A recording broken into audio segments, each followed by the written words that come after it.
Long before Iraq, my journey started in my hometown of Las Vegas, a town that is to Scarcity Brain what Vatican City is to Catholicism. Few places better condense our modern ability to consume into one spot. But of everything this city offers, nothing seems to trigger Scarcity Brain more than slot machines. Las Vegas wasn't built on winners. It was built on spinning reels encased in pinging, dinging, flashing cabinets that people play over and over and over, eventually to their detriment. Which explains why the machines are everywhere. The casinos on the Las Vegas Strip are, unsurprisingly, vast labyrinths of them. But slot machines are also in our gas stations, grocery stores, bars, restaurants, and airport terminals.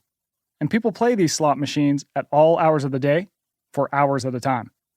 They play at grocery stores at 6 a.m., the local diner at lunch or dinner time. And I once saw a guy post up at a slot machine at a 7-Eleven and have a pizza delivered. I asked the cashier if that was normal. "Are you kidding?" he said.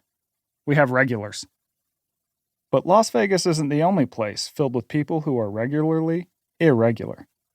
34 states allow slot machines, and like Nevada, many of those states allow the machines beyond casinos, in all sorts of nooks and crannies of everyday life. And they're cash cows anywhere we put them.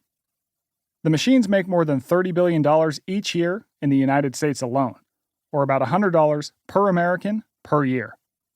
It's more than we spend on movies, books, and music combined. And the figure rises about 10% every year. I wanted to understand why. Why are the machines so uniquely captivating? Think, letting your perishables spoil because you got sucked into playing a slot machine called Kitty Glitter at the grocery store at 8 a.m. on a Tuesday. I started by calling a handful of researchers who study problem gambling. This was a dead end. Real dead. The researchers accused casinos of using strange, near subversive methods to lead us to gamble more. We've all probably heard of some of these. For example, one scientist told me casinos remove the clocks so we lose track of time while playing. Another PhD holding anti-gambling researcher told me casinos never want to have 90-degree angles. The argument was that right angles supposedly force us to activate the rational, decision-making part of our brain.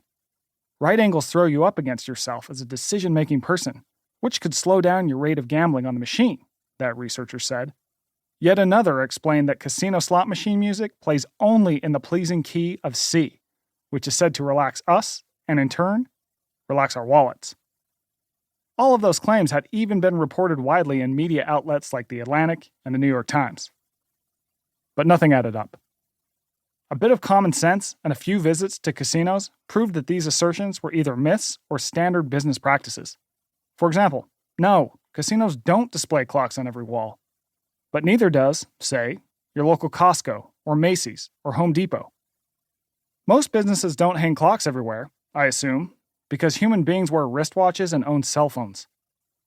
And when I visited some of Las Vegas's most profitable casinos, I found right angles everywhere. I mean everywhere.